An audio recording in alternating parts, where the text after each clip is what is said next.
Guys, we're about to start Real Talk here on a beautiful Tuesday, a glorious day to be alive. I do have some LA questions for you, though. Whoa. Real estate related LA questions. I haven't been there in a long time. I'm probably about as relevant as, well, never mind. I'm not relevant. Well, none of them are relevant. Go figure. So not LA childhood QB questions? It could be LB. It could be childhood, but these are a couple of real estate questions that are Okay, real estate, Los Angeles. Fun factoids kind of thing. Okay. Folks, we have the distinguished gentleman, the executive producer, who's put together a quiz show. Well, we'll see how that goes. We also have Yoda Smith and Quentin Beckham in the house. It's going to be a lively Tuesday edition of Real Talk, presented by Yes Realty Partners. It's going to be a good show today.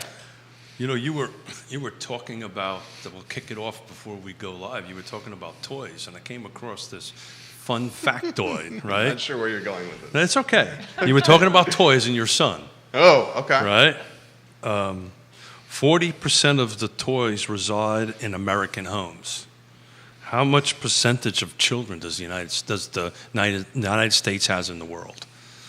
So I don't know. Do you understand that question? If we have 40% of the toys in the world, Okay. what's the percentage of children in the world we Okay. have? That's exactly right. I get that question. Okay, I got to get better at this. I got to get better at this. Basically, this is pointing out that everybody's children in the United States has too many toys. That's what I'm trying to point out. That's what you're trying to point out. We That only is have true. 3% of children in the world. We have 40% of the toys, but only 3% of the children. How many of your clients say we need a playroom for our kids in the house? God. All of them? A lot of them? A good portion of them. Particularly Yona about me. And is the playroom not the home for the toys? I don't think I've ever had anybody ask for a playroom I did. lately. Really? That's good. Well, I got to get better on asking the questions, First folks. time home buyers. First-time homebuyers, because they got the young ones. You remember those days. I do. You're in the thick right now with the grandson. I His do. birthday. Oh, no, your daughter's birthday. It's our daughter's Yasmina's 35th birthday today. Happy birthday, Yasmina. Folks, we'll have a good time. We'll get started here in a matter of moments. J-Dubs, we can rock and roll when you're ready.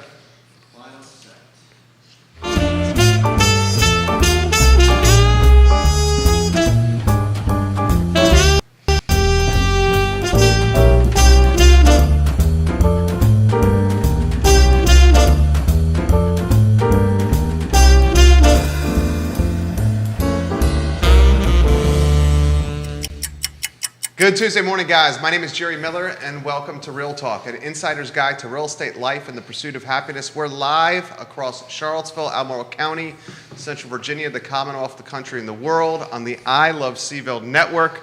Judah Wigkower, our director, and folks, I think you're gonna enjoy today's program because it's gonna be quite lively. Judah Wigkower, why don't we go to the studio camera and then to the Keith cam? The Keith cam, huh? I thought you would like that. That's new. The Keith cam. We had a sock cam at one point in time, which would not be a good day to do. That was early in Real Talk. That was early in real. We should have a sock cam today. We can't have a sock cam because it would be a foot that got operated on. This cam. gentleman had surgery today. Yesterday. How's the health? Yesterday, you're right. How's the health, my friend? Doing well.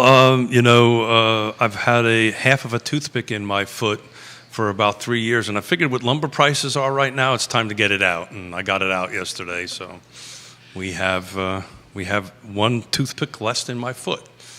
I'll start the bidding on the toothpick Are you feeling okay? I'm feeling good. I'm on some meds, so this is going to be a lot of fun today. You're on meds right now? No, just some Tylenol. Okay. Just some Tylenol. Yesterday was fun on the way home. Apparently, I gave out a bunch of state secrets to Yona on the way home. Oh, he talked and talked and talked. I think if they're 40 years old, they're Freedom of Information compliant, so you're safe. Why don't we welcome our guests? Let's do that. Hey, that is a great idea. They're hearing other voices here. Let's get our guest in the mix, Keith Smith. Well, I'm going to let you do that, sir. Okay, we got Quentin Beckham and Yona Smith Good morning. on set with us. Yona, how are you? Phenomenal. Happy Tuesday.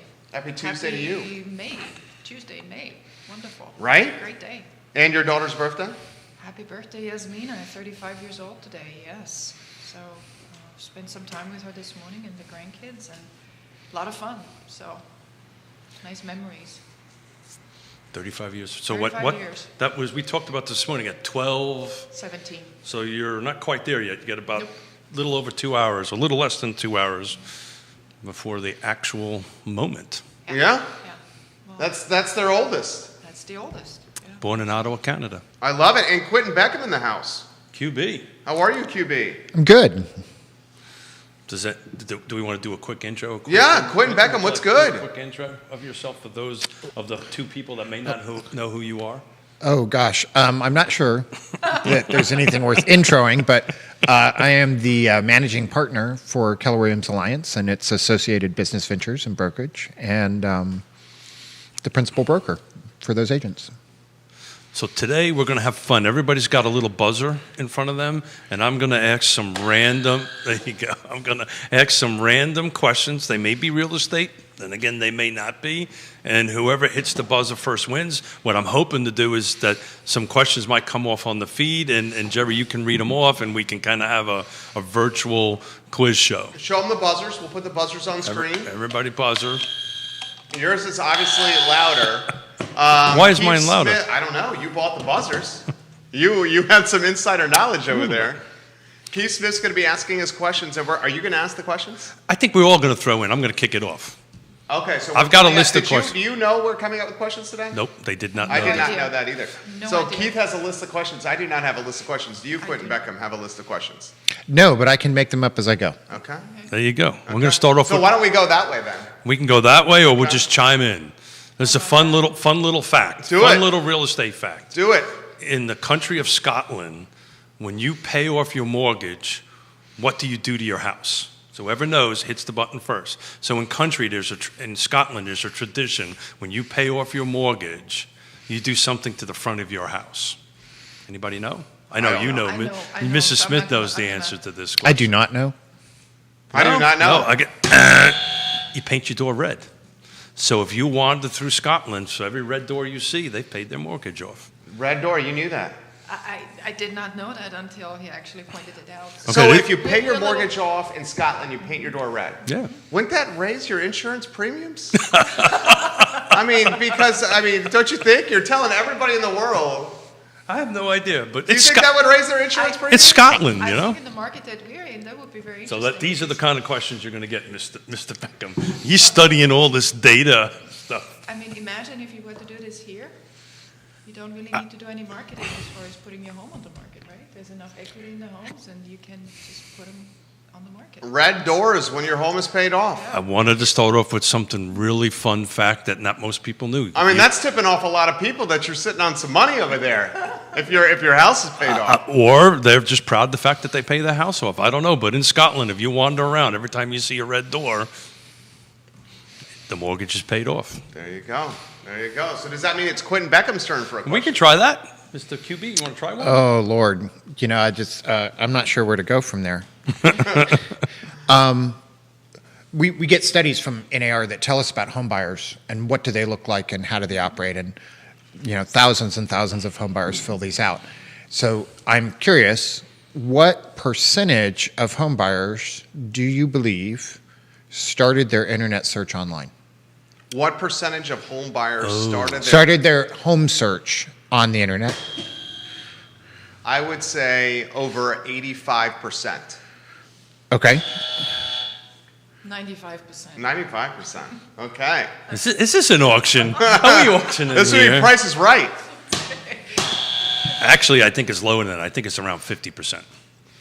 43%. Okay. it's So close. we all went over. Price is Right. We all busted, but you were the closest. 43%.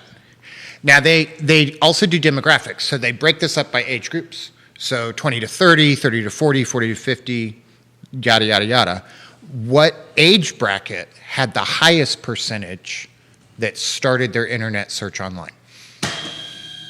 Millennials. Which would be 30s. Yeah. In their 30s. Yeah. Okay. Is that you're, fair? You're wrong. Oh, dang. What age bracket? Yes. 40 to 50. You are correct. They actually tie with Donut. They actually tie with 50 Oh, to here we go. 60. We got the clapper. They actually tie with 50 to 60. all to point out that sometimes we make assumptions. You know, we would assume, like we always talk about millennials, Gen Xers, younger people, they're always online, and so obviously they must start their home search there, but that was not the group that did it the largest percentage of the time. That's a good question. And that's based on the 2020 numbers, but that's been a reoccurring trend. That trend has happened in, if I remember, 18 and 19. That's just not something that just happened this year, right? Nope, they start online. You want to jump in Amazing. with something, babe? I'm going to try. The number one recommendation that you should be doing before you put your home on the market. What's the number one recommendation? Oh, I know what you're going to say. Consulting with a realtor, a trusted advisor. Oh, I thought you were In going to say addition hi to at that. YRP, but In that's addition okay. to that, in addition to that, Number one. number one recommendation. Oh, now I'm on the spot. Paint the house? More specific. Ooh. Yeah, hire us. Yes, realty Any other partner. guesses? No, go. What is it? Paint the front door. Oh, Paint the front not And- red though. If you're Yeah. in Scotland, that tips it Scotland, you're off. painting the front door red. Well, you tips it off then, because you can do that. Well, we couldn't do that yet. We couldn't paint. the Jerry, what do you front think? door yet. Throw us something. I have one. This Quentin Beckham. Get ready for this one. Okay. Oh, no.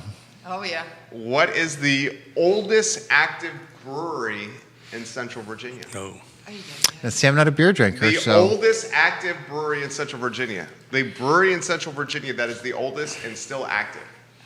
I know this because we've been, you and I have chatted. Do you know about this? I know this one. I do not know. Go You ahead. know Tell. what I'm doing? No, go ahead. No, you tell. know it right now. No, See no. if you Now know I it. just realized See if you know it. I might have it wrong. Okay. Well, South Street. South Street is right. Yeah. South Street Brewery. Now that. But Really? That was not the first. The first was Blue Ridge Brewery. And then the third was Star Hill Brewery. Blue Ridge Brewery eventually evolved into Star Hill Brewery on West Main Street. And Yeah. now Star Hill is the Star Hill we know in Crozet. But the oldest was South Street, founded in 1998. Star Hill was founded in 1999. So in honor of Quentin Beckham's home place, I've got two fun real estate factoids about oh LA. gosh, here we go. And see if he gets them right, or whoever gets them right. What is encased in several high rises within LA? Inside the actual buildings in downtown LA, there is an operating piece of a machinery. And what is it? I'm sorry, ask that question again. Okay, so inside the downtown LA, inside the high rises, there's an operating machinery. There's something that produces something that is not part of the office building. Is that making any sense? No. Could you be less specific? Be less specific? Okay. so in there's high rises in LA that has something in it that produces something other than, office space. It extracts something. I think I just gave it away if you say the word extract something. alarm system. No. So it extracts something that you don't use in your car. What don't you use in your car? Well, gasoline. Okay, so what Turn does signals. it extract from the ground? Come on, Jerry. I have no idea. There are oil rigs in It- LA, in downtown LA, And a handful of them. and they actually built sky rises around them. Okay, my questions are So not what is the answer? oil rigs. Oil rigs. They have oil rigs. They have Downtown LA? In downtown Did you L- know that, Quentin? No idea. No, I did not know that. I did not.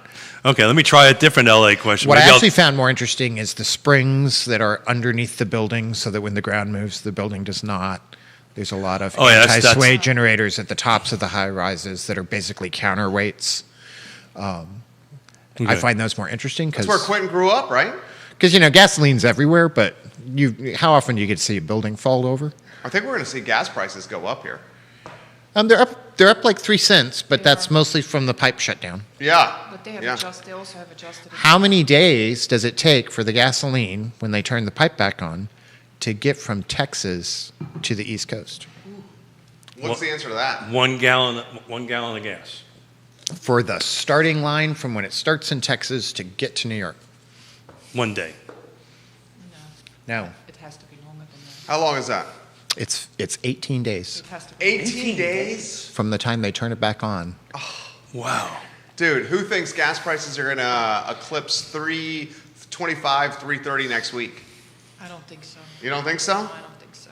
What do you think, Quentin? That's funny. You know, I- I'm kind of out of touch with gas prices. I think it's been like 16 months since my last stop to Oh, buy that's gas. right. You're You're EV. electric. It's funny. I had a thing on Facebook today. Apparently, there's gas stations around running out of gas. Neil Williamson says, Seriously? Keith, Pat Sajak's job is safe.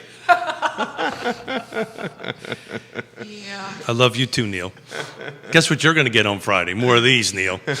Oh, yeah, he's coming in Friday, They're right? coming in for him and Sean coming That's in on Friday. fantastic. So why was the original Hollywood sign built? Well, there is no original Hollywood sign, but there was Hollywood Land, which was a subdivision, He wins. and it was built to do the subdivision. It- And as the sign fell apart, what got left was Hollywood, and they claimed it as a historic monument and keep it in place. Huh, I didn't know that either. So apparently, a lot of your questions are tied to California. Is that Quentin Beckham's influence here? there was only two. It was just trying to make Quentin Beckham, Mr. Beckham, feel comfortable at home and do this stuff. Quentin Beckham, Mr. Beckham likes compliments on his new jacket. Apparently, Pat Sajak is safe. Pat Sajak is the host of what game show? Pardon? Pat Sajak? Yep. What- What game show? Oh, I don't know. Wheel Oh of my God, the Fortune. Wheel of Fortune. Vanna White, I remember. Vanna White, I remember. William Shakespeare, Salvador Dali, and Samuel Clemens were all artists, but what else did they have in common? It's real estate related. I know the answer. You do? Yes. Well, ask the question again. So Shakespeare, Dali, Clemens, Mark Twain, all were artists, but they had this one thing in common, which was real estate related. They were all landlords and real estate investors? Nope. I was going to say homeless. Notaries. Notaries. They're all notaries. Oh my God. Okay, we got to pivot. Pivot. Andre Xavier says, I think so. Due to the panic, people are stocking up. There are gas stations out of gas already in this area. I saw that. Yeah, I Yeah. had a friend of mine Facebook message me this morning. Where can I get gas? I mean, I think it's going to eclipse next week. We'll see if it goes over 325. Time will tell. I'm curious to see if fuel. Okay, can I ask a question? Yeah. That's what this is. That's If the price of gasoline continues to increase, which it's been low over the last few years, how will the increase in gasoline impact the real estate market in Central Virginia? good question. I think I'd like to ask a better question. Okay. Okay.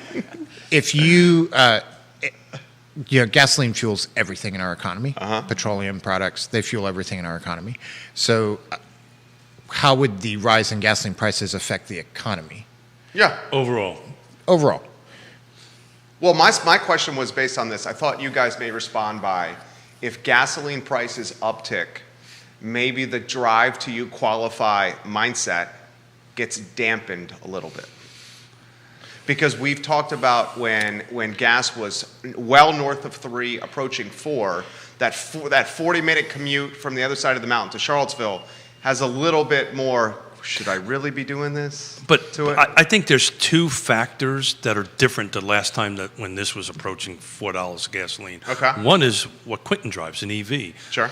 VW just started releasing this week its ID4 for its $35,000, something like that, after the rebate. So it's a little bit more achievable. I think they've got a long way to go before that. But you and I've talked about this all the time. I think the advent of EVs are going to change that a little bit. And I think the second thing that's going to happen, in my opinion, is the discretionary dollars are not Yeah. going to be spent going out for dinner. It's just going to be spent on fuel.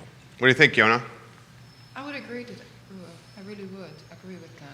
Just because of the fact that I think that the demand is so high, the pent-up demand is so high, I really don't know if this is going to really impact us or impact somebody who's looking for a home. They may think about cutting down on the distance, but I really don't know if it's really going to impact us. I think it's going to impact more folks thinking about going on vacation. I also think it's sort of the frog in the water. You know, Thank you. where gasoline prices tend to get turned up slowly, and people don't think in terms of it until, you know, we've got some panic buying, but people don't think in terms of planning their overall life around it until something really hits them hard and fast. But the last time this happened, it upticked fast. Oh, yeah. It upticked like 2008, 2009, it really went up. like from one day to the next substantially, I think, if I remember. Yeah, but then it correctly. came also back down again. This was, I think, for a It shorter period came of back time. down pretty quickly. If you trace out GDP and recessions, they operate in a linear fashion with gas prices. And so if you want to see recessions leading in and economic productivity and unemployment and all going in bad directions, it is opposite to gas prices because so much of the economy runs on that. I think when we talk about are people going to change how they commute, hard to do that. It's hard to compare I'm paying $1.75 more per gallon versus $150,000 price delta for the home I want. And how does that play out? Well it's said. really complicated math. And we know when we buy the home price is fixed. But we can buy an EV. We can get a more fuel efficient car. We can change how we travel. We can work from home more. And so I think it affects the housing market less in terms of its direct effect on decision making and more in terms of are we creating jobs at a healthy rate? Are people making good wages? And what are the cost of goods? That's well said. You want to turn that into a sizzle reel for us, J-Dubs? We're going to play that at 12:30 show. That's well said. Per Realtor magazine Yeah. and Zillow, top 3 requests for first-time home buyers. Top 3 requests. So for when first- when they're coming out, when we're sitting down with a buyer, what is their top 3 requests according to Realtor.com and Zillow.com? Top 3 today, as of today. Okay, I'm gonna say broadband. It's funny, no, that's not it. Really? That didn't make it. Realtor magazine says the top 3 requests for first-time home buyers. Broadband is not one of the top 3. Top 3 things they're looking for. All right. What's number 1? We talk about it all the time. I'm gonna say what? Maybe a backyard. Backyard's number 2, so you Okay. got 2 more to go. Location. Location's number 1. Okay. The third one is very surprising. Garage. A garage. The only reason I thought of this question when I saw it was when Lee was chatting with us, Lee Elberson, Yeah. they were looking for a garage. They were looking for a garage. They were That's looking for a right. Yep. garage. And garage. Top 3, location, backyard, large backyard, and garage. And that's for first-time home buyers. First-time home buyers. Well, see, the trend of I think they just assume broadband is there. okay, well, the trend of driving for a home that's more affordable would be counterintuitive to location being in the top 3 for a first-time home buyer. You see what I'm saying? I agree. Well, Because you're going if to it- need a vehicle. If it was location, it would mean you're not driving for a home that's more affordable. Well, I think Mr. Beckham is looking at some stats here, and I- I think you'll find out, and maybe Mr. Beckham can look this up, but of millennials, what percentage are actually looking to go out to the suburbs instead of urban? Oh gosh, I don't know that I have that ready to hand. I can tell you that It's trending towards suburban. It is. if we talk about millennial and Gen X, they are entering the home buying market at a really high rate, and so they are a third of everybody that's searching Looking for home. to buy a home. Yep. Little high level. But may I say something to the garage? Why it doesn't surprise me? Just because of the fact it's not just a garage. It's a multi-use, multifunction room. I mean, Especially now. If it's not a garage, then it can be a workout room, it can be a workshop, it can be possibly even a home office somehow or another, or a she shed or a he shed or something. So I think it has a little bit more of a purpose than just a garage. That's what I'm hearing. Well, that's what we talked with Lee. Yeah. They Yeah. build in their stuff there. The Jeep to take a 90-day trip. Jeep Vader, Sandra Collins. Jeep Vader. Of Logan Foster. Is Sandra Collins from Logan Foster? I believe she's Logan Foster. She says we need to be equally, if not more, worried about the cyber hacking, which can next target our electric rig and our banking system. And that's in Interesting. reference to the hacking of the pipeline. So that was, and Jerry, you'll know what, I'm losing the name of it, but it was a ransomware. Yeah. It was a ransom, like, attack kind of thing. Yeah. I agree, 100%. Okay. I have not heard about that, so Yeah, this happened a couple days ago. a couple Shotzi. days ago. And this is a particular group that we're talking about that that did this, that are actually quite good at it and target larger infrastructures. This is not new. Lots of smaller businesses, smaller banks, that sort of thing, have been the target of this.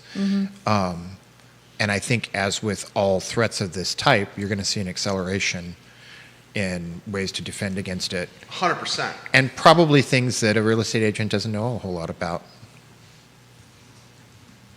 Such as?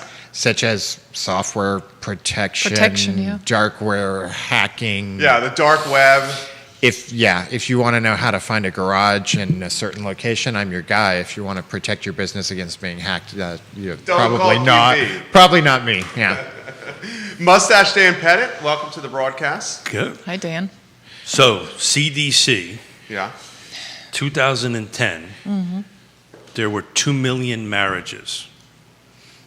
What eclipsed that number in 2010? It's in the real estate space, right? So in 2010, there were roughly 2 million, 1.96 million I know the answer. marriages. Can I again?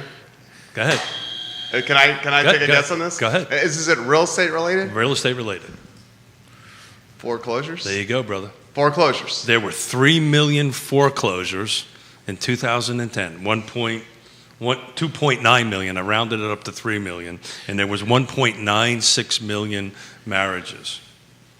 Today, according to Atom Data, which is the realty track, as of today, there's 33,699 U.S. properties in some form of foreclosure. So in 2010, there was 3 million. And the reason I bring that up is everybody's thinking we might have another foreclosure crisis. Yeah. And just to put it in historical perspective, there was 3 million in 2010, 2 million marriages. And oh, by the way, there was 800, almost 1 million divorces in the same year. Is 2010 the most foreclosures Yeah. we have had in a country That's the reason I picked in it the United States history? in the history. Yeah. Is that right? Even in comparison to the Great Depression? It didn't go that far back. Okay. Didn't go that far. I wonder if the Great Depression had more foreclosures in a single year. I would bet yes. What would you bet? Well, I don't know if there was the same amount of homes Touche. compared to what you have in 2010. And a lot of those foreclosures were farms, so it was large tracts, but Yeah. Good call. Yona. Yeah. So I'm not sure if this is really to a go good into comparison. that, 2010, 4.18 million homes, existing homes were sold. 3 million of them foreclosed. Just to put that in perspective, how bad it was at that point in time. It has to go. We have to go from. so 3 out of 4. Yes, 3 out of 4. 3 out of 4, That's roughly. correct. So it's, when people are panicking that we're in some sort of real estate bubble, we're not in that kind of a bubble. And that's kind of the reason I brought it up, to see where the discussion would I do go, think- because Pat Sajak really sucks at this. I do think it's important to realize that a lot of this demand has to do with inventory Yeah. and just a lack of supply and having underbuilt. And which leads me to a test question. When was the last decade that we built as few homes as we built in the 2010s? Ooh, That's a great question. Decade? So 40s, 50s, 60s, 70s, 80s, 90s, 2000s. I'd have to go back to the Great Depression in the 30s. I don't know. Because I know after the I literally war, have no idea on this. after the war, there was this A huge, ton of houses. ton of houses. The last built. time we built as few homes, units, new homes for sale, as in the 2010s. How about I'll say the 2000s. He says the 2000s. Yeah. No, I think it's in the 20s, because we were between wars. Well, I got to say the 30s, because it had to have been during the Great Depression. It was the 60s. It was the 60s? Really? The last time. Now, we might have built less, or the 30s might have been a match, but the most recent decade in which we built this few number of units was 1960s. And what was it attributed to in the 60s? There were fewer of us, so we got a lot more people making a lot more babies now. And so although birth rates are down, raw numbers, they're still pretty high, and you have whole generations that are moving into home ownership and people that are looking to switch. Well, that And so- goes back to the millennials, right? right? It does, and I don't know why I grimace every time somebody says millennials. It sounds You like hate the millennial term, Clinton. It's I not, do, it's not a because I good think it's term. been used as a negative for Yeah, so it long has that a it just negative connotation. has a connotation. In my younger head. people. Well, but I mean, Which in our case is a lot of people. Where's the rim shot? That's just a lot of people. I don't have a rim shot. Why? What do you attribute the shortage to in the now in this decade? Is this the shortest It's an one? accumulation. Yeah. It's just an accumulation. We haven't built enough homes to keep up with demand for a long, long time. And we had a momentary pause when a bunch of homes became available and the economy was bad and home ownership was number 6 on their list. Now home ownership has moved up and up and up. We had an economy that has done really, really well leading up to the pandemic, giving more opportunity to own a home, but we weren't creating the product to meet that need. And so then you enter the pandemic, a lot of production shuts down, lumber goes through the roof, and people are saving money at a rate that we have never seen. for our country. No, not And not just for our country. I think this is worldwide. And the opportunity for home ownership increased at a time where you had to stay home, and yet we didn't have the inventory to meet it. And so that's why you're seeing the prices. That's why we don't believe it's a bubble. There's still a really strong demand, and the value in the homes is still there. Sandra Collins says LNF was a victim of ransomware last year, Keith. LNF. Yeah. That's right. She just put that on the feed, Yeah, log that's and right. posture. Yeah, I remember that. Yeah, that's right. So she's listening and saying, here's an example right here at home. That's Ray, true. Ray Cadell is enjoying the show and just shared it. No Thank Pat you. Sajak comment? No, that was from Neil Williamson, who's going to be on Friday on the program. More trivia.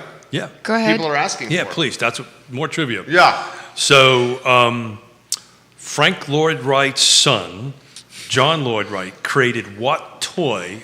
Now, just keep in mind, this is a real estate related question or construction related question in 1916. And I'll say this, it was the predecessor to Legos. Lincoln Logs? There you go. Very good. Gosh. No, I think we're looking for the. 19 so Frank Lloyd Wright, the famous architect's Yeah. son, in 1916 created Lincoln Logs. And I remember as a kid, Playing I don't know, with- did you ever have them as a kid?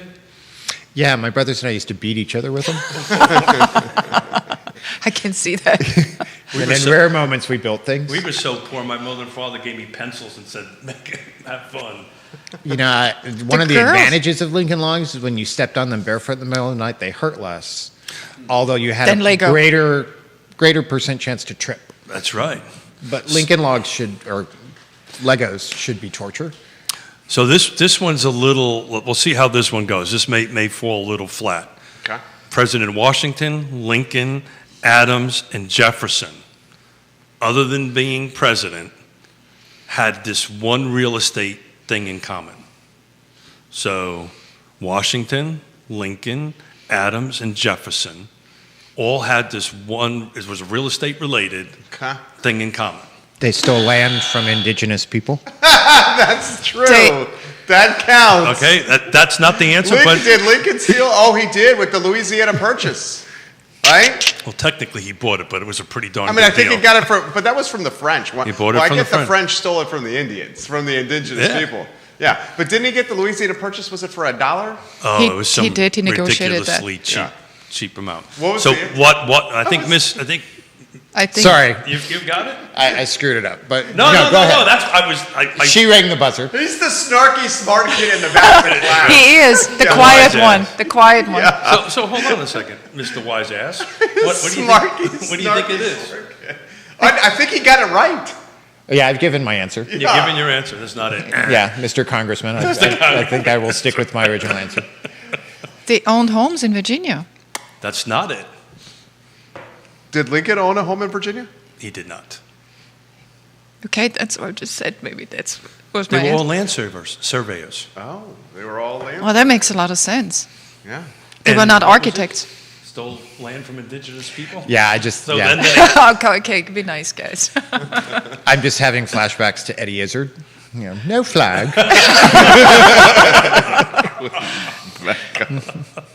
Okay, top. This is a real estate question. Go ahead. In Central Virginia, Uh-huh.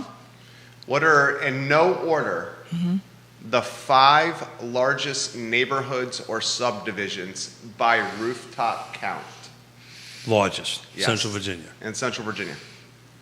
The 5 largest neighborhoods or subdivisions by total rooftops located in said subdivision. Do We don't have to have them in order. They don't have to be in order. And do they have to be homeowners associations? No, No? it could be a Okay. neighborhood. He said subdivision. Yeah. Okay, so But do all subdivisions have to have an HOA? No. They don't, right?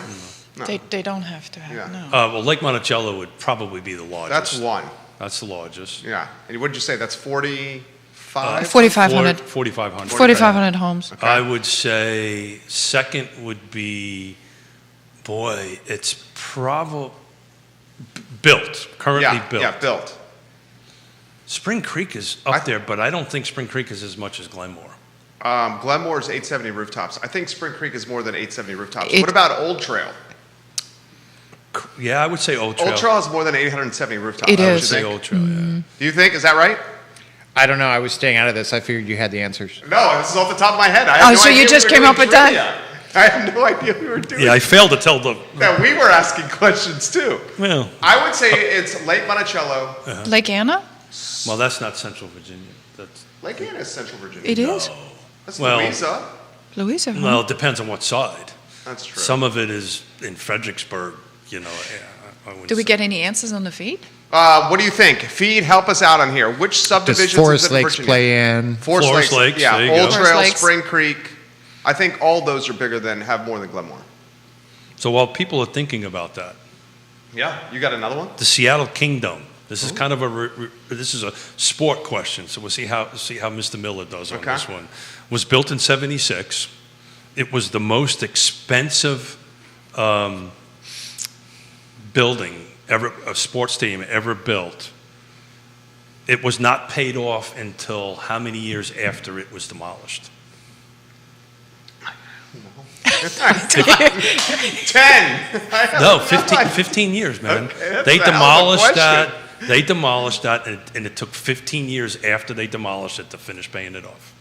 Thought that'd be a good sport thing. Pat Sajak is not doing good today. Trivia. Leslie puts on the feed. Leslie Shepard. Forest Lakes has way more rooftops than Spring Creek, guys. I would agree with Absolutely. that. She No, put I that would, on the I feed. would definitely agree with that. So I know Spring Creek can go up to somewhere around 1,400 rooftops, but they don't have that many. I think they have maybe third, maybe close to 40% So Spring built. Creek is going to end up being potentially number 2. Next to Lake Monticello, you mean? Yeah. It could Because I don't think potentially be. Old Trail's got 1,200 rooftops. I think Old Trail actually can go up to 2,000. Really? Something, yeah. That's I think is that a Greg Slater question? That is a Greg Slater question. I think that's what it's zoned to go up for. I don't know if that's where it's going to go. Would the rooftops count the townhomes there? They would, right? Yeah. Yeah, sure. Yeah. Yeah. Residence is a resident. Yeah. Okay. Common real estate questions that we get asked every day. Right? We'll throw this out there and see how the team does. This is a literal question that we got the other day. Is it safe to skip home inspection if the house looks good? Let's talk about that for a minute. I'm sure you got that question. Oh, absolutely. Yeah. So what do we think, guys? Hell no. Yeah, no. And why? What are we going to tell when Mr. and Mrs. Miller come in? So, yeah, that's a long answer, though. Virginia is a caveat emptor state. Thank you. So caveat emptor, buyer beware. Buyer be aware. There are very, very few things for which the seller has the onus of telling you about the house. And they're limited to really uncanny things that it's not worth going into. The sum total of responsibility for determining the quality, issues, lifelong, anything on the house is on the buyer. And so although there are moments where it might be a good idea for you individually, those moments are rare. And Well, we got asked that question the other day, right? Absolutely. From a buyer. First-time home buyer. I want to make the strongest offer possible. I want to remove the home inspection contingency, and we have to have that conversation. And how did that conversation go, Mrs. Smith? I basically recommended that they think about if they really wanted to go ahead and do that. That's almost like buying the cat in the bag, just because of the fact you really do not know just by a visual inspection. You really don't know what is behind the walls or what could potentially be a problem in the near future. So I have this discussion with any buyer. It doesn't make a difference if it's a first-time home buyer or move-up buyer. I have this discussion with them right up front that make them aware of the fact that in the market that you're currently in order to be competitive, you may have to consider that. However, I would not recommend that. Have a home inspection, at least. Even if it's for information purposes only, at least you know. Yeah, what but you I'm can afraid expect. I'm going to lose the deal, Mrs. Smith. I don't want to. I don't want to do that. Then I'm going to go ahead and do the utmost I can to go ahead and make sure that they understand if they are really waiving the home inspection, I will not be responsible for anything. We that make could them be- sign Well, there's a. paperwork you sign for that. That's exactly right. Yeah. Yeah. The same thing applies for Buyer representation. or a survey. Or A survey is the same yeah. thing. Right. Survey is really something that not too many folks really know about or talk about, but that's actually something, especially in Charlottesville here, it's a good thing to have a survey done because lines move. Yeah. How many people say it's an all-cash deal, forget the appraisal? I know I can eye test or I know the market well, I don't need an appraisal. I'll pay cash for it. Title insurance company will, if they want to go ahead and have title insurance on that property, gonna they're going to have to have a insist. survey. Yeah. Most We're cases. talking about survey or appraisal. Or appraisal. Yeah, I'm Yeah. talking appraisal. You can waive the appraisal contingency. You I'd rather can. you waive the appraisal contingency than the home inspection. I would Of agree course. with that. Absolutely. I would agree with that, Absolutely. yes. Absolutely. And I think this is part of what's accelerated prices, is we want to hold on to the home inspection, so we have to bring value to the offer somewhere else. And so that's flexibility on closing date, it's letting go of the appraisal contingency, and it's raising the price. So while we're staying on that venue, some of the questions we get from a seller's side of the thing. Should I renovate my house now, and what should I do to it? Right? Right. Mrs. Smith is laughing because we're renovating our house. Yeah. but three, you yeah. know, to tie into that on the listing side, should folks renovate that? We get asked that question all the time. Should I renovate my house? No. Is it worth renovating my house? And if so, what do I do? Any stab at that, guys? Fresh coat of paint goes a long ways. I just wanted to say, fresh coat of paint, front door, Front color door. the front door. Do some landscaping, make that front yard look good. Because some you, curb appeal. you want folks to be able to just walk up and walk in and feel welcome and have them open up the front door and have that sort of vision of what they can possibly do in the home and what they want to see first. So,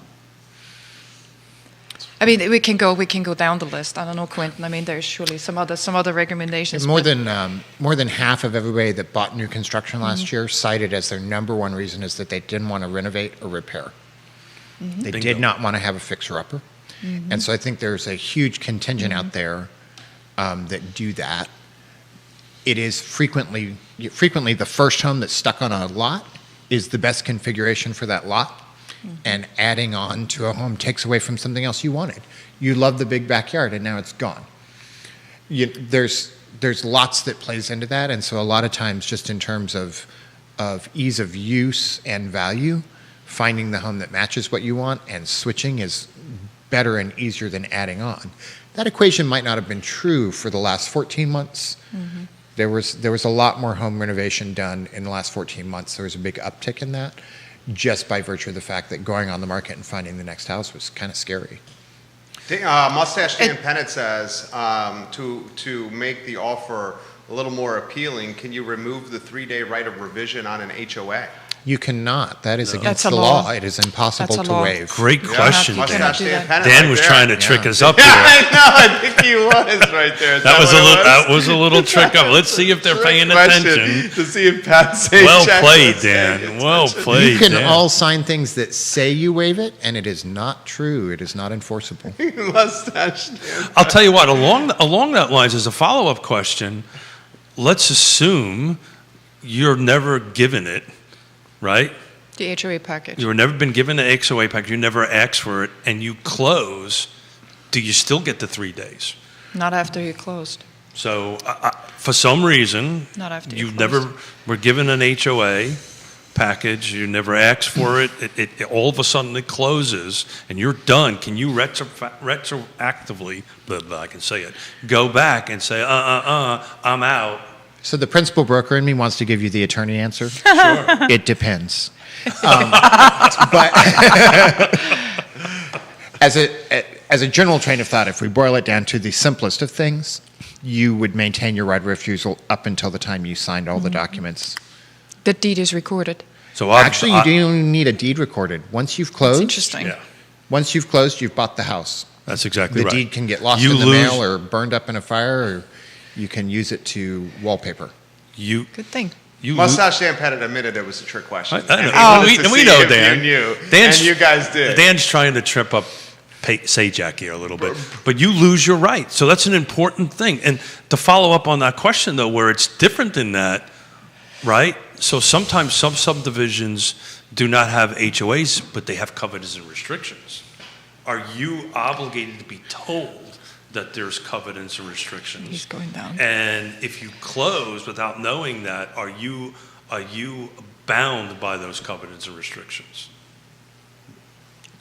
Yes. Yeah, you're going into really complicated That is territory. complicated. So let Well, me it's simplify. All Let me of my little simplify this. principal broker nerves are firing all at once. No. Shut up, Smith. Got it. Yoda wants to say something. Go ahead, So, Mrs. Smith. so maybe we are in a caveat emptor state, buyer beware state. I think as a buyer's agent, maybe that's a question that the buyer's agent should be researching on behalf of the client. Let me back you off and talk about the intent of the law. The intent of the law was we buy houses with a certain idea in mind of how we're going to live. And we have a right to know if there's things that we cannot see or inspect with a home inspector that would change our ability to use the land and the house that we buy. So if I buy a house in a county that's going to let me have a rooster and 5 chickens, and that's super important to me, I have a right to know if there's a CCNR or an HOA rule that says no roosters, because that's super important to me, and it's going to change how I use the land, and it's not something I could find by surveying the property or seeing the house or having a home inspector go through. So the intent of the law is that you don't suddenly end up being an owner without an opportunity to survey the restrictions on how you use the land that are not part of the public trust from regulation, but are layered on top of it, so that you can then make a good decision as to whether this is where you want to live. But the HOA That's is a good explanation. very good explanation. Yeah. But the HOA is very clearly in the contract, right? It's marked. And HOAs, now CCNRs also are mentioned under the Act, because CCNRs are particular to subdivisions, and understand that HOAs, many of them are defunct, and yet the CCNRs and some of the restrictions continue. They do. And so I do think as you're going through a property and you're looking at the history of the subdivision, which may not necessarily be an HOA, this is a part of that process. The reason I bring it up is I was on a listing presentation with a piece of property. I've done my homework and actually pulled the recorded covenants and restrictions off of They it. are recorded. And the person who was selling the house didn't even know that there was restrictions on it. Like they couldn't put a RV on their property. There were Very common. certain things, and they didn't know that. And it was a huge education for them, because we did our homework, because when we're going to go ahead and sell the house, we want to disclose this to the other side, that there are covenants and restrictions on the property. And that's the reason it popped into my head. It was a recent conversation I had yesterday with a client. But that would also show up in the title search. If there's a title search, if it's a recorded CCR, then it shows up. It will just show up in the CNRs, but sometimes at that point, you know, the road, we've been down the road so far that the question becomes now, can I terminate? This is a bit of a legal, the principal brokers then and the attorney And managing making the brokers- turtle faces. Then the attorney If I'm not on knows. camera, I'm making the turtle making face. turtle faces, so I should go off of it. But the point is if you've exhausted all your other quote unquote get out of jail free cards, and all of a sudden at the table you figure this out, and it's a cash deal, I'm pretty sure you're at where you're at. You call the attorney and say, Well, the attorney's sitting across the Mr. other Attorney. table. So we're going down a slippery slope. So We are. we're gonna back off a little bit. Make this- And I think if you on do that. this well in real estate and you have good representation by a professional realtor that knows what they're doing, you don't need a get out of jail free card by the time you're sitting at the closing table. And so the point Correct, yeah. is to know everything you can with the best person helping you dig and find out before you get that far down the line. So this topic's got multiple people asking questions. First, we'll welcome Cindy Hertzler to the broadcast. This is a question for all you guys. This is from Brian Susia. Besides cash, does a buyer have the most leverage or opportunity to incentivize the seller with closing date? Is that the most wiggle room to try to get a deal done, or is that the best leverage point to get a deal done besides cash? For Brian Susia. That's something that you brought up. I think that depends on your seller. Thank you. I think the interesting part of real estate, and So what is he saying here? He's basically saying giving them more time to move out of the house. Is that what he's saying? No, here? I think what he's saying is what can I do other than cash to put myself in my best You position? talk to the agent on the other side and find out what is the seller looking for. sellers might want fast, they might want to wait until August, and that should be part of your discussion. There's also an opportunity to give them X number of weeks where they can back out to find their new home. Exactly. There's a lot of ways to sweeten the deal, but it's hard to know which one is the playing one until you were talking about a particular seller in a particular house and what their individual needs are. The most common reason for putting your house on the market to search for another house is a life change, not a job change, a life change. Something particular and personal to me has motivated me to move. That goes back to the health of a loved one. It could be adding to the family. It could be any of those things. It could be needing a garage. And if you realize that that's 30% of everybody that put their house on the market, there has to be some, back and forth Q&A that happens between the two agents in a legal kind of manner that helps identify what's important to the seller that is also within the purview of the buyer to offer. And we know that money's always an issue, so let's just agree that it's always going to be money and set that aside. What are the next things? And I think that's part of how you determine how to make the best offer and how to make the best deal. And I would agree with that. And that's why you need a real estate professional, a realtor on the other side. This isn't going to do this. This Zillow app, this Realtor.com app, it'll help you find it. But to really answer that question is we would need to do exactly what Quentin is saying, is do our homework by asking the listing agent very probing questions, right? Why, what I call the W questions. Can you tell us why your client is moving, right? The who, what, when, and where kind of things from the other side, because it may not be time is important to the seller on the other side. It may be something else that we may have to tailor our offer to try to get to that particular point. So we're not trying to avoid answering the question. It's just not one thing, right? These multiple things or multiple portions of it that, again, we say it all the time, this is never going to do it. Dr. Chuck says this via Twitter. He says, speaking of covenants and restrictions, my wife and I bought a house and we did not do this research, and now we can't have yard signs or toys in our front yard. Yeah. Had we have known this, perhaps we wouldn't have bought this house. That's the exact reason I'm bringing it up, because sometimes these covenants and restrictions kind of get buried and get dug out on that end of it. And then in order to change them requires 2/3 vote of who. It's very, and there's no set plan or set format that these things always follow. So our friend Amanda Spagoni watching the show. Welcome to the broadcast, Amanda. Good morning, Amanda. Hi, Amanda. She did a hell of a job on the show. I would point out, if you have toys in your front yard, it's because we have 40% of all the toys in the world. That's right. For 3% of the children. 3% of the children. It's just too damn many toys. Yeah. So first and foremost, I apologize to the good doctor. He should have known that before he closed. He's the good doctor. So while we're on that, I literally got this question the other day from another listing thing, that they felt it was better to price their home way above current market value. And I had to walk them back. So I've just out of curiosity, how would you walk somebody back from, or what would be the conversation you would have with somebody to say, hey, I want to put my house $50,000 over market value. Why is that a bad idea? We should do both sides of the spectrum. Okay. $50K over and the one that wants to lowball it to get into a multiple offer. That was my next question. Chemistry's working. Okay. Quentin Beckham, I'm curious of your take. Kevin Higgins, we'll get to your comment. Amanda Spagoni, we'll get to your comment as well. Welcome to the broadcast, guys. I just think there's no point in pricing a home more than one standard deviation outside of the market value, because you're chasing off the people that would actually buy your home. They're going to look at something else that's appropriately priced. They're going to stack your home off to the side as inexplicable.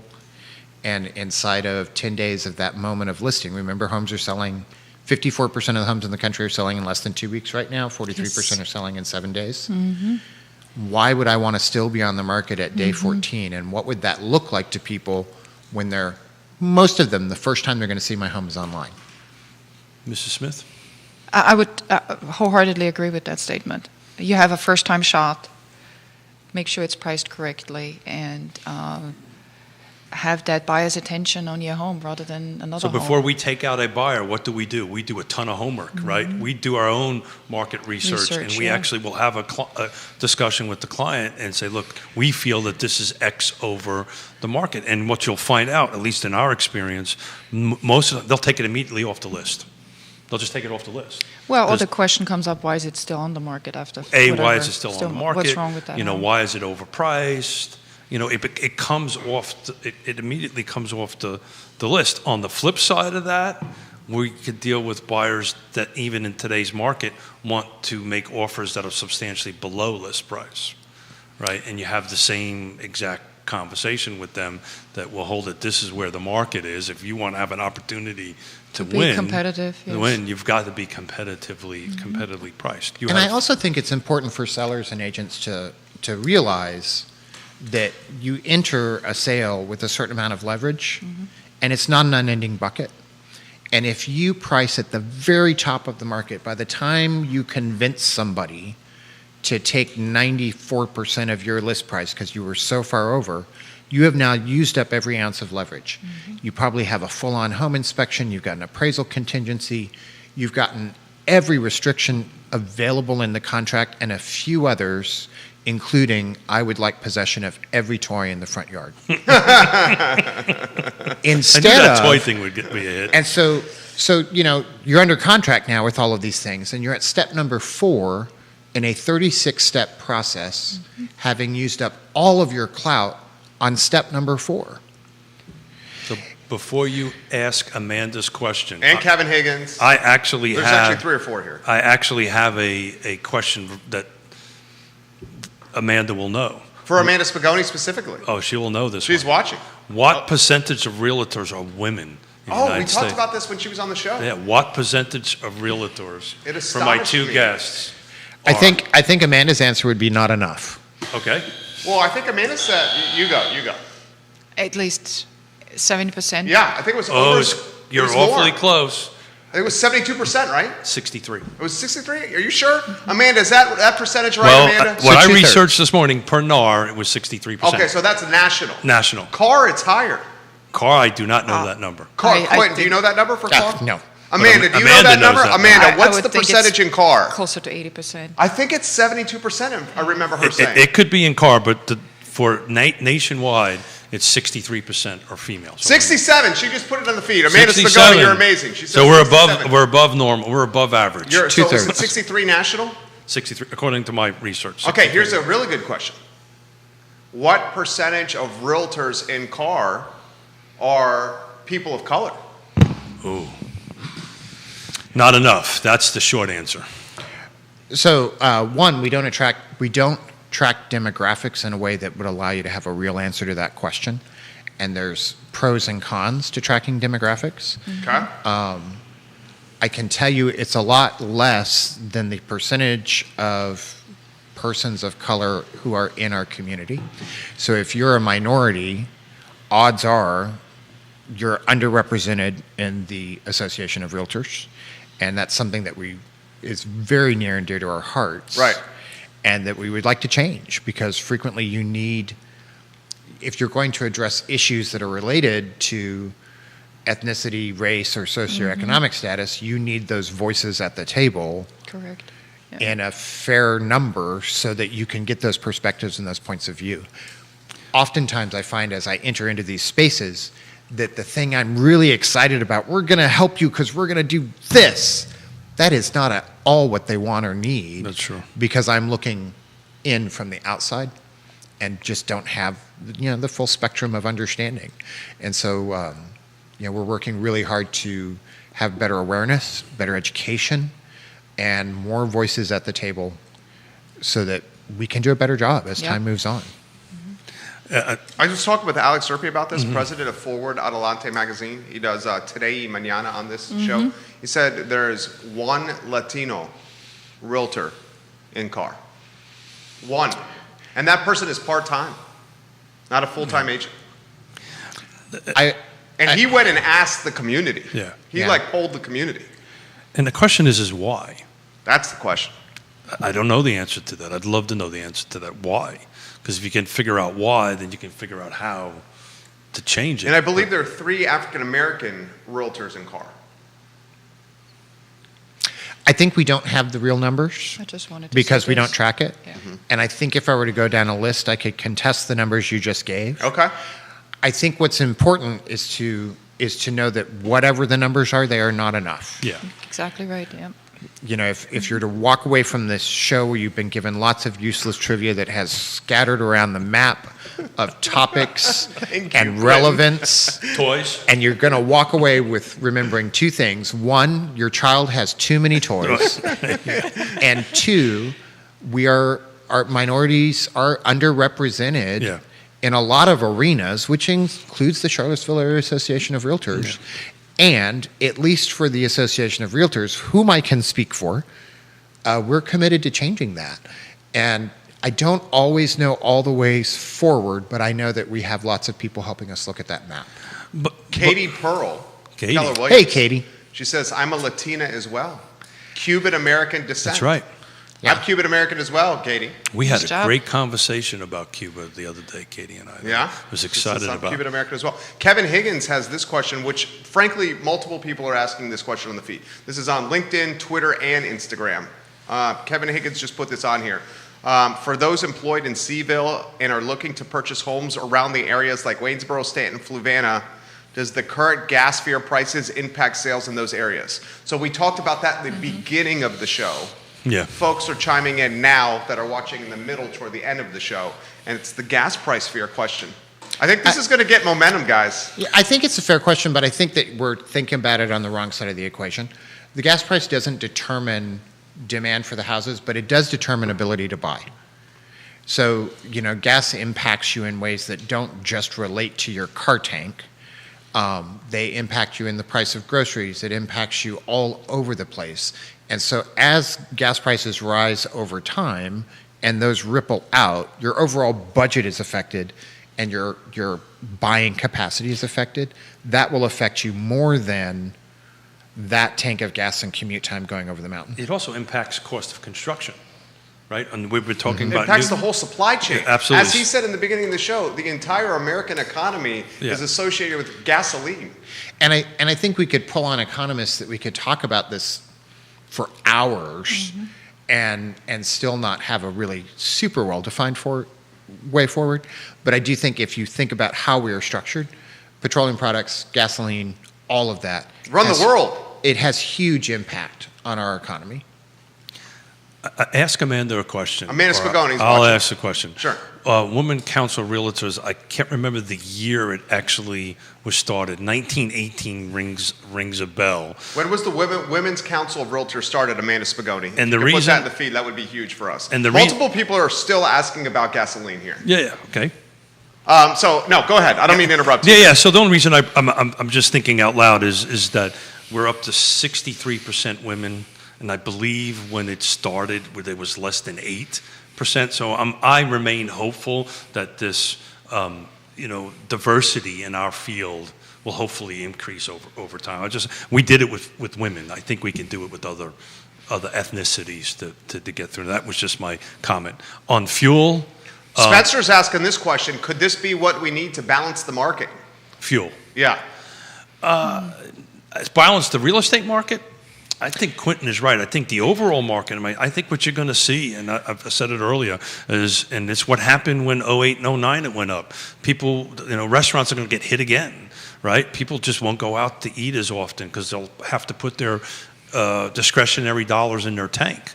And then the fact that EVs are getting to the point that But the EV market share is still very low. and it's Can I give you a simpler answer to that? Sure. Sure. The answer is no. Okay. I don't think so. The issue with the market is cost of construction and inventory on hand. That's exactly right. Making everything else cost more does not solve that problem. This will make new construction prices potentially uptick if fuel goes up. But we won't notice because lumber will get cheaper. Oh, How yeah. so? That has to be somewhat of a balancing.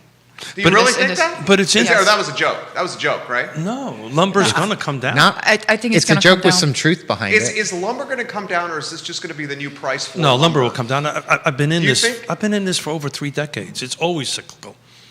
Lumber's always cyclical. What is not cyclical Is the labor. is the labor, and it's Yeah. interesting. I That's had more of a problem. my sister Kelly, who came in from New York for Mother's Day. We had a cup of coffee yesterday, and she's an interior decorator in Manhattan, and you know her. And I say, "How's business doing?" Her problem isn't the fact that she doesn't have clients. Her problem is she can't get anything.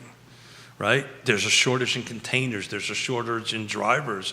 And what she's pivoted to, instead of ordering a couch that may be shipped from someplace, the buyers are paying a premium to have it made locally. Locals, yeah, I think it's going to benefit the local businesses. But I think it's a lack of qualified people, and everybody that I talk to in the industry, the construction industry, that and I'm trying to actually put together a roundtable with 2 local builders to talk about this on this thing. I think they all understand materials are cyclical. You know, they go up and down, like fuel will go up and down. The track to hire Jerry Miller or take Jerry Miller out of high school and turn him into a master electrician or a master plumber or a master carpenter is years. And there's just not enough people in the business to do it. On Mother's Day, my little brother, the trim doctor in Richmond, told me he got offered cash just to show up, $6,000 above his normal rate just to show up because he can't find anybody to do it. And he just saw, he said no, but he's being offered like these cash incentives just to show up. Amanda Spagoni says 1924, the Women Council of Oh, Realtors. okay. Ryan Hughes on Twitter for Jerry, for your panel. This is from Ryan Hughes. Do you think the increase in fuel prices will drive the rental markets? Ooh, that's an interesting question. I cannot speak I'm not to sure I that. understand the question. Do you think that's all he said on Twitter.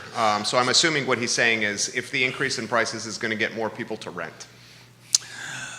I don't know if It it's could gonna be, impact but I go back to Quentin's thing. It's just there's a lack of inventory all the way across the board. There's a lack of inventory of rentals. There's a lack of inventory of purchase. There's a lack of inventory of new construction. There's a lack of inventory of lots to build new houses. There's just not enough apartments. That's what's driving the prices.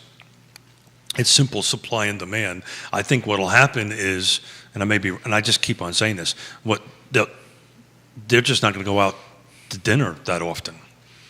The discretionary funds. are Their being discretionary just- funds will just go to housing. But it's interesting, in this area, affordable housing is considered around 30% of your income. We're closer to 50% here. 50% of your income goes to housing. Sarah Hill Buchensky, 1938 Women's Council Thank you. founded. Thank I think you. we got 2 numbers going around out there. 1938, she says, NAR existed 20 years prior, but women were barred from many local Yeah. associations. That's exactly That's right. from Sarah Hill Buchensky of So- Howard Hanna. Is that right? Yes. Yeah. Yeah. In 1924, California Realtors formed a women's division, and 8 women got on a train to Chicago to sit outside the doors of the National Association of Realtor meeting because they weren't allowed inside. My God. And they started petitioning for women to be allowed. And they stuck to it, many of whom their husbands were realtors, that they helped succeed, and they knew the business inside and out, and they worked in the business, but they weren't allowed behind the doors. And that was the predecessor to the Women's Council of Realtors, which became officially recognized and formed more in a version we find today in 1932. But it started with those 8 women. Very Wow. good. That's good stuff right there. I think we can fix it. Thank you to these 8 women. That's Ray all I can Cadell has got something for you guys. He's Century 21. Ray Cadell? say. No, he has his own company. He Ray owns Cadell and his- Associates. his own- he He's owns just his- Big Ray. Okay, It's Big Ray. Big Cool Ray. Big Ray. Big, good-looking Cool Ray. He says, I just came back from getting diesel fuel for the band truck for this weekend, ran into 6 stations locally with no gas at all, Yeah. and only at number 10 did I find diesel. Yeah. 10 stations he went to today, was 0 for 9 for diesel. On the 10th, he found it.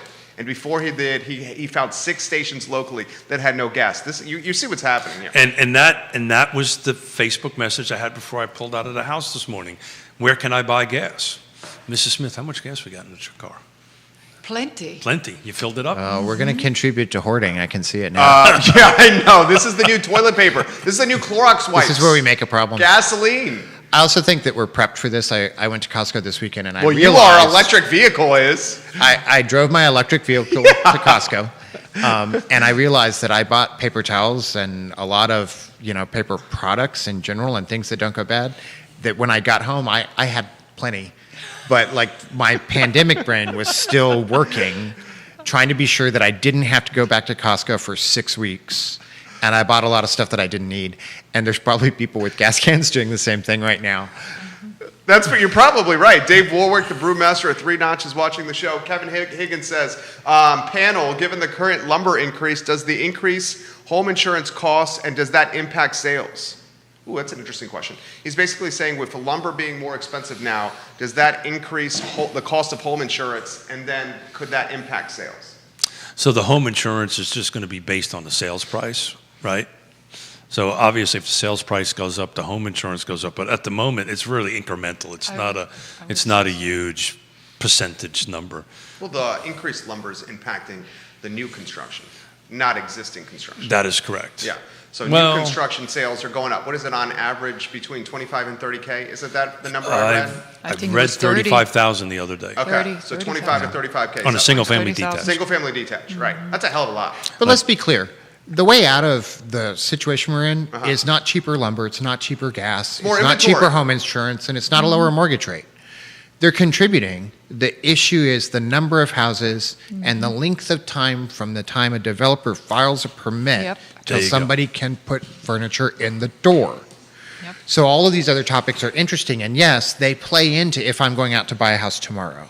Right. But if we're talking about the way out, these are just pieces of the puzzle. They're not the image on the top of the box. It's about green tape, zoning, and more inventory. Red tape into green tape. I learned. I learned. Red tape into green tape.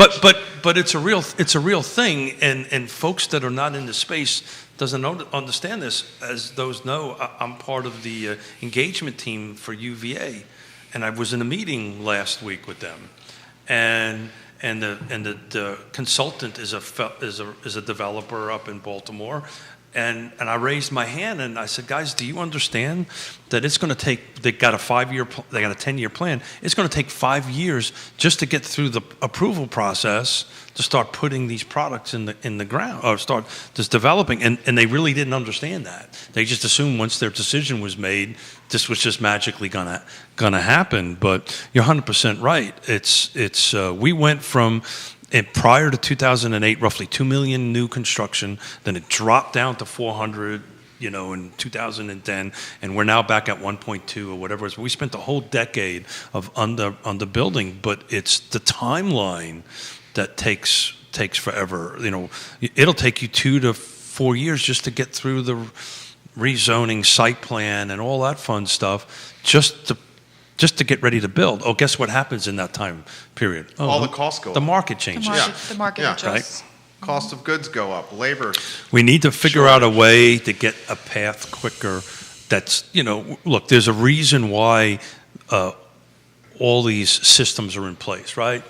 That we need to protect the environment. We need to do all these fun stuff, but it's just taking so long that we are now paying for this in lack of inventory. And as more new construction gets built, it'll help bring the existing homes on the market because folks will be going from existing into new construction, so forth and so on. But yeah, it's red tape into green tape. Today was Green fun. lights. Little Pat Sajak. Green lights. Sajak was a little slow in the beginning. No, don't be so hard on yourself. No, Neil was right. I was a little. My Neil, first couple that of was- questions. no. That's okay. Neil, I'm gonna We'll go. give him a zinger on Friday, Neil. Oh yeah. He's still watching. I've already starting to work on it. Kevin, we'll save this question. There's multiple questions here. We'll save because it's 11:30 and we went 15 You need minutes to go. long here. We'll save some of these questions for Friday's show, including what we see the housing market looking like in 5 years. Tons of people. I mean, the fuel thing is clearly. So this would be an Okay. interesting conversation for Friday It's with the Neil hot and Sean. question is the fuel. Well, Because people are driving by gas stations that have no gas. it reminds me of as a kid growing up in the 70s when there was 70s, the yeah, long with the gas sun. lines going out that But way. we're not there yet, guys. No, we're not This there is yet. not just even close this yet. is just a short. It's just a term. little blimp. Little blip. Little blip. Quentin, good to see you. It's good to see you always. Looking dapper, looking distinguished, looking beautiful. Thank you. It's good to be here. Yona, Quit, and Keith. It was fun. Mr. Have a Miller? wonderful Tuesday. Thank Great you, week. Judah Wickhauer and Liza the dog. This is Real Talk, presented by Yes Realty Partners. We will archive these questions, and I promise to relay them to you on Friday. We apologize we didn't get to them today, but we're grateful for you joining us on a glorious day to be alive, a Tuesday in Central Virginia. You guys have a good morning. Take care. Thank you. Thank you, guys. Thank you. Thank you. Thank you all. Good job. The fuel thing is... Pat Sajak.